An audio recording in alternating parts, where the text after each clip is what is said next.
কি হ'ব যদিহে ভাৰতবৰ্ষত কোনো অন্য দেশে পৰমাণৱিক অৰ্থাৎ নিউক্লিয়াৰ বোমৰ যোগেদি আক্ৰমণ কৰে? ভাৰতবৰ্ষ নিউক্লিয়াৰ বোমৰ ক্ষেত্ৰত কিমান আগবঢ়া, কিমান শক্তিশালী বা ভাৰতবৰ্ষত কিমান নিউক্লিয়াৰ বোম আছে? আৰু আজিৰ ভিডিঅ'ত আমি কথা পাতিম ভাৰতত কিমান সেনা আছে, ভাৰত যুদ্ধৰ ক্ষেত্ৰত কিমান শক্তিশালী আৰু ভাৰত বৰ্তমান কিমান সুৰক্ষিত।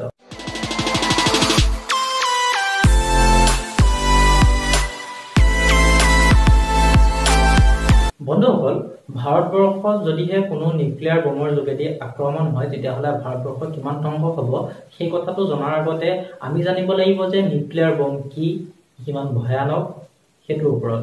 তো আহক আমি প্ৰথম কথা পাতো নিউক্লিয়াৰ বোম কিমান ভয়ানক বা ইয়াক কেনেকৈ বনোৱা হয়, ই প্ৰথম ক'ত বনাই প্ৰথম ক'ত টেষ্ট কৰিছিলে বা ক'ত এইটো ফুটাইছিলে বা নিউক্লিয়াৰ বোমটো কোনে সৃষ্টি কৰিছিলে। তো আহক আমি আৰম্ভ কৰোঁ।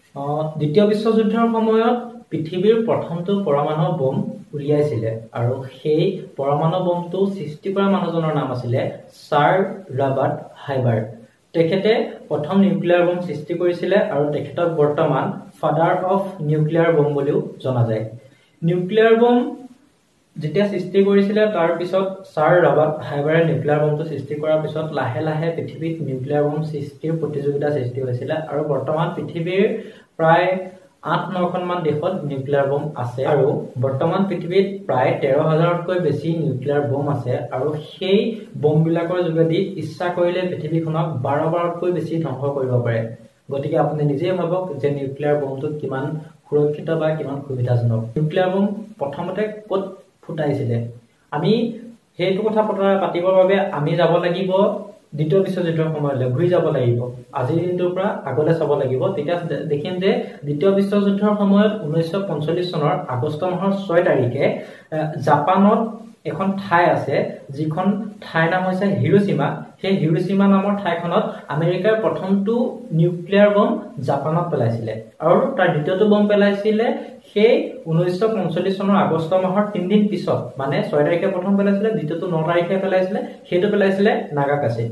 আৰু সেই দুইটা বোমৰ যোগেদি জাপানত এনেকুৱা এটা পৰিৱেশৰ সৃষ্টি হৈছিলে তাত প্ৰায় ২ লাখতকৈ বেছি মানুহৰ মৃত্যু হৈছিলে। তেতিয়াহ'লে আপুনি ভাবিব পাৰে যদিহে বাই চান্স আহি পেলাই আমাৰ ইণ্ডিয়াত যদি এটা পৰমাণু বোম নিউক্লিয়াৰ বোম পেলাই দিয়া হয় তেতিয়াহ'লে ইণ্ডিয়াখন ক্ষতি হ'বলৈ, ইণ্ডিয়াখন ধ্বংস হ'বলৈ কিমান সময় লাগিব।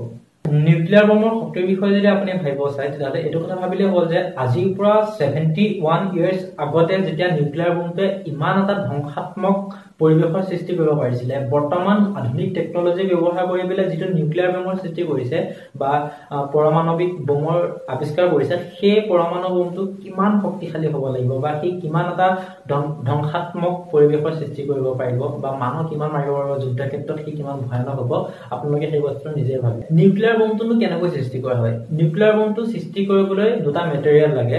প্ৰথমটো হ'ল ইউৰেনিয়াম 235 আৰু দ্বিতীয়টো হ'ল প্লুটনিয়াম 239। এই দুটা কি হয়, ইউৰেনিয়াম আৰু প্লুটনিয়ামটো এনেকুৱা এটা সক্ৰিয় ধাতু, যদিহে ইউৰেনিয়ামৰ ওপৰত অন্য এটা কোনো ধাতুৱে গৈ এটেক কৰে সি বহুত জোৰেৰে বিস্ফোৰণ ঘটে আৰু তাৰ ফলত যদি তাত দুটা ইউৰেনিয়াম আছিলে তেতিয়া তাত ১০০টা ইউৰেনিয়াম হৈ যাব।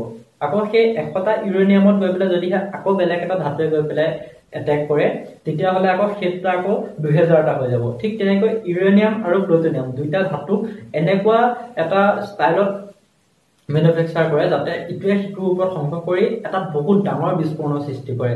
আৰু আপুনি হয়তো বিশ্বাস নকৰিব যে সেই নিউক্লিয়াৰ বোমটো যেতিয়া বিস্ফোৰণ হয় সেই সময়ত ইমান এটা ডাঙৰ তাপৰ ইমান বেছি তাপৰ সৃষ্টি হয় যে সূৰ্যৰ সকলোতকৈ বেছি যিমান তাপ সেই তাপতকৈ বহুত হাজাৰ গুণ বেছি।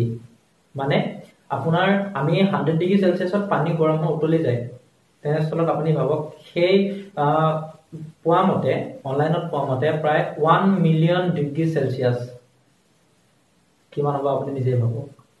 ভাৰতবৰ্ষখন পৰমাণু অৰ্থাৎ নিউক্লিয়াৰ বোমৰ ক্ষেত্ৰত কিমান শক্তিশালী। যদিহে আমি ভাৰতবৰ্ষখনক নিউক্লিয়াৰ বোমৰ প্ৰতিখন দেশত যিমান নিউক্লিয়াৰ বোম আছে সেইটো তুলনা একাধিক্ৰমে চাবলৈ যাওঁ তেতিয়াহ'লে ভাৰতবৰ্ষখন প্ৰায় ৭ নম্বৰমান স্থানত আহে। প্ৰথম অৱস্থাত আহে ৰাছিয়া, য'ত 6257টা বম আছে। তাৰপিছত আহে আমেৰিকা য'ত 5550টা বম আছে।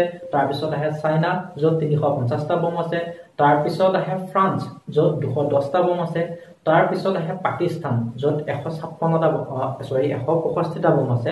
আৰু তাৰপিছত আহে আমাৰ ভাৰতবৰ্ষ য'ত মুঠতে 160টা বম আছে। তাৰপিছত আপোনাৰ আছে ইজৰাইল, নৰ্থ কোৰিয়া, সেইবিলাক দেশতো পৰমাণু বম আছে। কিন্তু আমাৰ ভাৰতবৰ্ষখন বৰ্তমান 7 নম্বৰ স্থানত আছে। যিহেতু ভাৰতবৰ্ষখন নিউক্লিয়াৰ বমৰ ক্ষেত্ৰত 7 নম্বৰ স্থানত আছে, তেতিয়াহ'লে আপুনি নিজে ভাবক যে পৰমাণু বমৰ ক্ষেত্ৰত ভাৰতবৰ্ষ কিমান শক্তিশালী। কিন্তু আপুনি এইটো ভাবি নল'ব যে ভাৰতবৰ্ষ দুৰ্বল, কিয়নো ভাৰতবৰ্ষৰ পৰমাণু বম যদিও কম আছে, কিন্তু সেই কম বমকেইটাকে ভাৰত চৰকাৰে বা ভাৰত ডিফেন্স মানে ইণ্ডিয়ান ডিফেন্স ফ'ৰ্চে যেনেকৈ ৰাখিছে, সি বহুত ভয়ানকভাৱে ৰাখিছে যে হয়তো যদি বেলেগ কোনো দেশে আমাৰ ভাৰতবৰ্ষক এটেক কৰিম বুলি ভাবে, তাৰ আগতীয়াকৈ ভাৰতবৰ্ষই অন্য এখন দেশক এটেক কৰিব পৰাকৈ শক্তি গোটাই ৰাখিছে।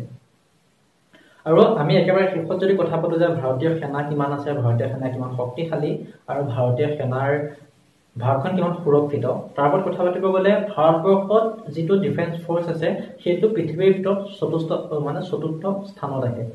যদিও ভাৰতবৰ্ষখন পৃথিৱীৰ চতুৰ্থ স্থানত আছে ডিফেন্স ফ'ৰ্চৰ ক্ষেত্ৰত, কিন্তু ভাৰতে পৃথিৱীৰ যিবিলাক আগবঢ়া দেশ আছে যেনে আমেৰিকা, ৰাছিয়া, UK, সেইবিলাক দেশৰ লগত ভাৰতবৰ্ষে প্ৰতিৰক্ষা স্বাক্ষৰ কৰি ৰাখিছে। ঠিক আছে, যদিহে বেলেগ কোনো দেশ আহি পেলাই ভাৰতৰ ওপৰত আক্ৰমণ কৰে, তেতিয়াহ'লে সেই দেশকেইখনে ভাৰতবৰ্ষক বহুত বেছি পৰিমাণে সহায় কৰিব। আৰু ভাৰতবৰ্ষৰ ডিফেন্স ফ'ৰ্চৰ ক্ষেত্ৰত এনেকুৱা পাৱাৰ আছে যে অন্য এখন দেশৰ যিটো ছেটেলাইট ছিষ্টেম থাকে, সেই ছেটেলাইট ছিষ্টেমটো ভাৰতবৰ্ষৰ মিছাইলৰ যোগেদি সেইটো ধ্বংস কৰিব পাৰে। আৰু লগতে ভাৰতবৰ্ষই অন্য এখন দেশত মিছাইল পঠোৱাৰ উপৰিও মিছাইলৰ যোগেদি আক্ৰমণ কৰাৰ উপৰিও ভাৰতৰ হাতত এনেকুৱা এটা শক্তি আছে যে অন্য দেশৰ পৰা অহা মিছাইলসমূহ ভাৰতবৰ্ষক আধাতে ধ্বংস কৰি দিব পাৰে। ভাৰতৰ হাতত এডভান্স মিছাইল ডিফেন্স ছিষ্টেম আছে। যদিহে কোনো এখন দেশে আহি ভাৰতবৰ্ষৰ লগত যুদ্ধ লাগে, সেই যুদ্ধ কৰিবৰ কাৰণে এটা কেপিটেল পইচাটো জমা কৰি ৰাখিব লাগিব। তাৰ বাবে ভাৰতবৰ্ষই $65 বিলিয়ন সেইটো কিমান হ'ব ইণ্ডিয়ান কাৰেঞ্চি কিমান হ'ব মই নাজানো, সিমানখিনি টকা ভাৰতে ৰাখিছে ডিফেন্স ছিষ্টেমৰ কাৰণে, যাতে ঘপককৈ যদি ভাৰতৰ লগত যুদ্ধ হয় তেতিয়াহ'লে ভাৰতে সেই টকাখিনিৰ যোগেদি খৰচটো হ'ব ন যুদ্ধ কৰিবৰ কাৰণে, সেই পইচাখিনি ব্যৱহাৰ কৰি যুদ্ধ কৰিব পাৰিব। আৰু আমিহে ভাৰতৰ যদি সেনাৰ বিষয়ে চাওঁ, তেতিয়াহ'লে আপোনালোকে দেখা পাব যে ভাৰতীয় যি ইণ্ডিয়ান আৰ্মি আছে, সেই ইণ্ডিয়ান আৰ্মিত প্ৰায় 12.3 লাখ 12,30,000 মান ইণ্ডিয়ান আৰ্মি আছে। তাৰপিছত যদি আমি চাওঁ যে ইণ্ডিয়ান নেভি, তেতিয়াহ'লে 67,000 ইণ্ডিয়ান নেভি আছে। আৰু যদি আমি ইণ্ডিয়ান এয়াৰফ'ৰ্চত চাওঁ, তেতিয়াহ'লে 1.3 লাখতকৈ বেছি ইণ্ডিয়ান এয়াৰফ'ৰ্চ আছে। তেতিয়াহ'লে টোটেল মিলাই আমাৰ ভাৰতীয় ডিফেন্স ছিষ্টেমৰ সেনা কিমান আছে? টোটেল মিলাই 14 লাখতকৈ বেছি ভাৰতীয় ডিফেন্স ছিষ্টেমৰ সেনা আছে। যিহেতু নতুনকৈ জইন হৈয়ে থাকে, গতিকে হয়তো এতিয়া গৈ 15 লাখ হ'ব পাৰে, ইমান সঠিক তথ্য নহয়, কিন্তু সীমাটোৰ ভিতৰতে ইণ্ডিয়ান ডিফেন্স ছিষ্টেমৰ সেনা আছে। চ' আজিৰ ভিডিঅ'টোত ইমানেই। যদি ভিডিঅ'টো চাই ভাল পালে তেতিয়াহ'লে লাইক কৰিব, কমেণ্ট কৰিব, আৰু এনেধৰণৰ যদি ভিডিঅ' আপোনালোকে চাই থাকিব বিচাৰে তেতিয়াহ'লে আমাৰ চেনেলটো ছাবস্ক্ৰাইব কৰি ল'ব আৰু কাষতে থকা ঘণ্টাটো টিপি দিব, যাতে আমি প্ৰতিদিনে আপলোড কৰা প্ৰতিটো নতুন ভিডিঅ' সকলোতকৈ প্ৰথমতে আপোনালোকে চাবলৈ পায়। ধন্যবাদ। জয় অসম।